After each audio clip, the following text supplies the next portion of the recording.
Good morning, friends. This morning session is dedicated to class 10 and 11. Particularly, we are taking the language portion. In class 11 also, we have to study clause, and in class 10 also, we have to study clause. See, friends, when we talk about general English, or particularly language, it plays a vital role in comprehending the meaning of any statement. A language is the mirror in which we can see our personality. So it is very important to have a good command over a language. So we are going to do for class 10 and 11 the topic a clause, though class 9 also should know what is a clause.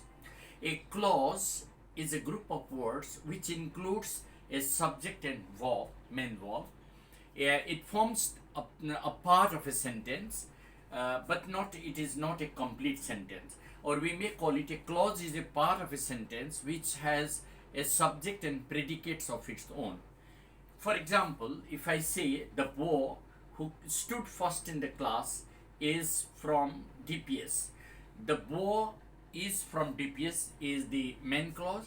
Who stood first in the CBSE exam, so who stood first is a subordinating noun clause. So there are two clauses. All that glitters is gold. All is gold. All that glitters is gold.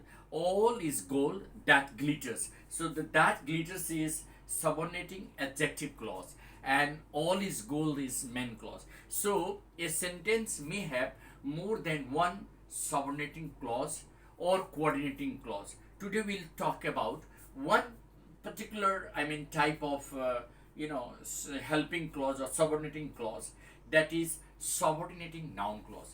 Before going to subordinating noun clause, you ask, sir, what is it? Subordinating clause. A subordinating clause is also a part of a sentence. It is more than a group of words, but it is having its subject and predicate, but doesn't have an independent existence. A subordinate clause or subordinating clause depends totally on the main clause for its meaning and existence. For example, the book that is lying on the table is science book. The book is science book that is lying on the table. So that is lying on the table is the subordinating clause. The man who helped me is our uncle. The man is our uncle, main clause. Who helped us is subordinating clause. A subordinating noun clause works as a noun. Now, what are the four functions of a noun? In a subordinating clause, a noun clause works as a noun. It can be a subject in a sentence. It can be an object to a verb in a sentence. It can be a complement, or it can be an object to a preposition. So, a subordinating noun clause will always function as as a subject in a sentence, or as an object to a verb in a sentence, or as an object to a preposition, or as a complement. Let us see some noun clause. Subject to a verb. Look at that. What is done cannot be undone. So look at that. What is done is subordinating clause. What cannot be undone is main clause. So when we split the sentence, it will be like that. She thought that she would pass. So what is the main clause here? She thought. And what is the subordinating clause? That she would pass. So how will we know that?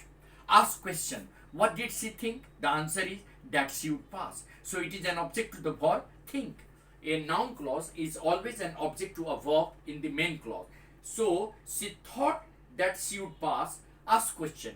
What did she think? That she would pass. So this is a subordinating noun clause which is an object to the verb think. Second example. I asked her when she would return my book. I asked her. What did you ask her? When she would return my book. So this is the part of the sentence which works as an object to a verb, and that is why it is a noun clause. Another example.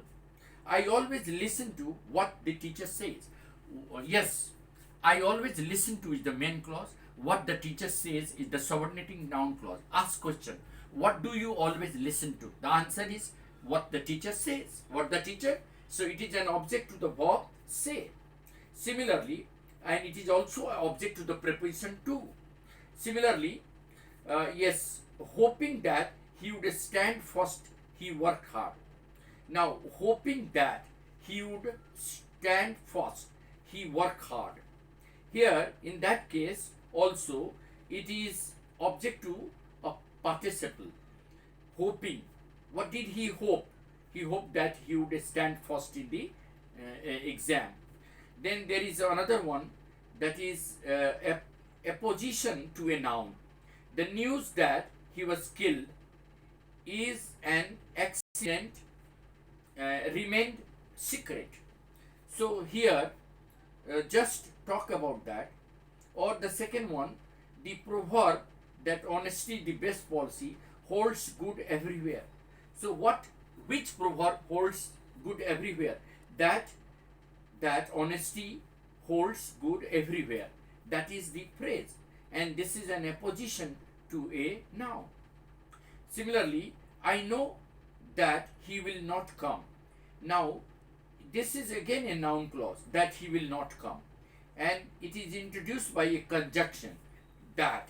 So noun clause can be introduced or can begin with a conjunction, that, how, if, whether, where, etc. Like, he knows how to drive a car. I wonder if I could use your phone. What do you wonder? You wonder if you could use his phone. So if you could use his phone is the subordinating noun clause. Now the function of noun clause is to help combine two sentences or two parts of a sentence or two clauses. Like, if you see the sentence, I could not attend the meeting. I am sorry to tell you this. Now, how will you combine this? You will just say, I am sorry to tell you that I could not attend the meeting.